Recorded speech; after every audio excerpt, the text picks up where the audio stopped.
چطور میتونیم معاملات سوددهی رو دقیقاً از نقاط بازگشتی بازار شروع کنیم؟ پاسخ این سوال در استراتژی منحصر به فردی هست که هر تریدری باید بشناسه و در این ویدیو معرفیش میکنیم. این استراتژی یکی از ساده ترین و بهترین استراتژی های بازگشتی بازار هست و ریسک به ریوارد بالایی داره. پیشنهاد میکنم ادامه ویدیو رو با بنده همراه باشید.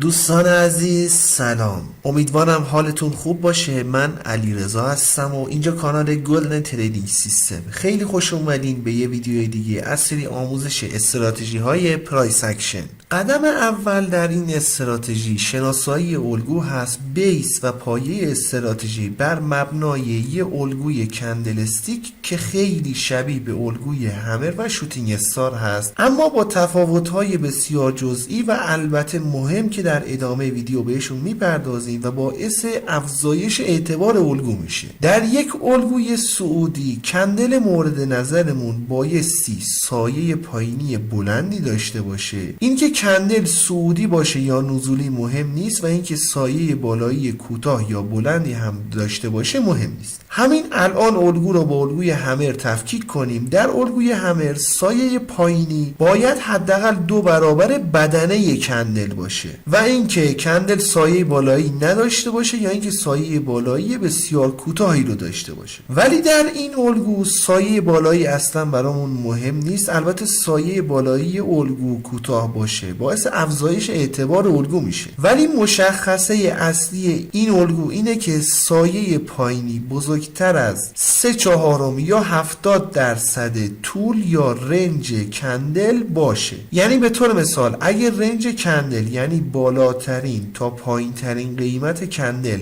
10 واحد باشه، باید به اندازه 7 واحد سایه پایینی و 3 واحد بدنه یا سایه بالایی کندل رو داشته باشیم. برای الگوی نزولی بالعکس هست. کندل مورد نظرمون بایستی سایه بالایی بلندی داشته باشه به طوری که 3/4 یا 70% رنج کندل رو سایه بالایی تشکیل بده. اینکه کندل صعودی باشه یا نزولی مهم نیست و اینکه سایه پایینی کوتاه یا بلندی داشته باشیم هم مهم نیست. مشخصه اصلی این الگو اینه که سایه بالایی کندل باید بیشتر از 70% طول یا رنج کندل باشه.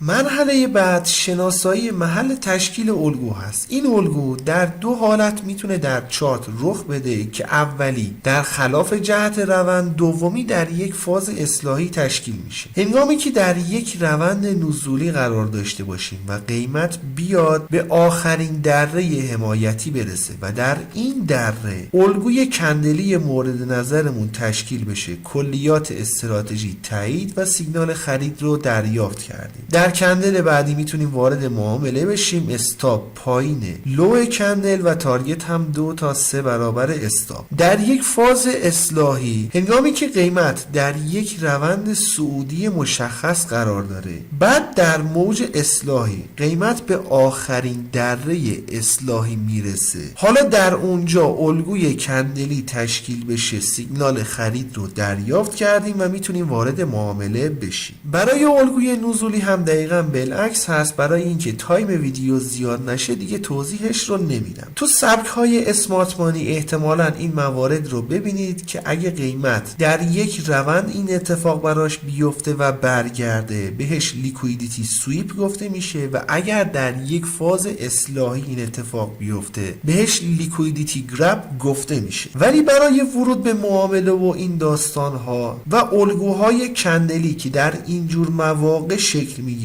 موارد بسیار زیادی مطرح شده و هر کسی دیدگاهی رو داره. با این الگوی کندلی خیلی خلاصش کردیم و مباحث جمع و جور هست. برای اینکه در شناسایی الگوها کارتون راحت تر بشه، اندیکاتور GTS PA استراتژی 2 رو براتون آماده کردم که اگر الگوی کندلی مورد نظرمون در چارت مشاهده شد با یه علامت ضرب در بهمون اطلاع بده. اجازه بدین ابتدا بپردازیم به قسمت تنظیمات اندیکاتور. نسخه متا تریدر 4 اندیکاتور به صورت مولتی تایم فریم طراحی شده که میتونید تنظیم کنید. احیانا الگوی الگوی کندلی در تایم های بالاتر پیدا شد رو اندیکاتور در تایم جاری بیاد و بهتون نمایش بده. همونطور که خدمتتون عرض شد 70% طول کندل رو باید سایه کندل تشکیل بده. در این قسمت اون درصد تفاوتی که بین شادو و رنج کندل باید داشته باشیم رو تعیین میکنید. این عدد رو میتونید بین 50 تا 80 قرار بدین. کمتر یا بیشتر از این اعداد دیگه اصلا منطقی در نمیاد و عدد 70 فکر میکنم گزینه مناسبی باشه. اندیکاتور پس از شناسایی الگوها بهتون آلرت هم میده که میتونید در این قسمت فعال یا غیر فعالش کنید. این اندیکاتور دوستان در دو نسخه متاتریدر 4 و 5 طراحی شده. فایل اندیکاتورها در کانال تلگرامی قرار داده شده. لینک دانلودش رو هم براتون در قسمت توضیحات ویدیو قرار میدم، میتونید مراجعه و دانلودش کنید. خب در همین چارت مواردی که این الگو نقض میشه رو خدمتتون توضیح بدم. ببینید دوستان، در وهله اول الگو باید در یک فاز اصلاحی یا در انتهای یک روند مشخص تشکیل بشه. خب روند این چارت یه حالت خنثی هست و روندی رو ما نمیبینیم. حالا میخوایم کندل ها رو از ابتدا بررسی کنیم. الگوی اولی قبلش به نظرتون روند صعودی یا روند اصلاحی رو داشتیم. الگوی بعدی 2-3 تا کندل قبل از تشکیل الگو رو داشتیم و اصلا نمیتونه یه روند مشخص باشه. الگوی سوم باز به نسبت بقیه یکم اوضاعش بهتره، ولی اگه بخوایم در نظر بگیریم که در یک فاز اصلاحی در این روند نزولی ما قرار داشتیم و قیمت در این فاز اصلاحی اومده و این الگو رو تشکیل داده، باید می اومد و این سقف نقدینگیش رو جمع می کرد. یا ساده تر بخوام بگم قیمت باید به این سقف می رسید و بعدش اگه این الگو تشکیل می شد اون موقع میتونستیم بگیم الگو تایید شده، در صورتی که قیمت اصلا به این سقف نرسید. 2 تا الگوی دیگه هم که روی چارت داریم دیگه اوضاعشون مشخصه که با دیدگاه کلی ما تفاوت دارن. بنابراین 2 تا نکته اصلی رو داریم. اول اینکه روندمون مشخص باشه، دوم اینکه قیمت به دره یا قله قیمتی برسه و بعدش الگو تشکیل بشه. مثل این مورد اصلا نمیتونه الگوی قابل قبولی باشه. دوستان به دنبال موقعیت‌های مناسب باشید. ریسک به ریوارد استراتژی مناسبه. سعی کنید از مواردی استفاده کنید که همه چیز مهیا هست. حالا بریم مثال‌های مناسبی رو با هم بررسی کنیم.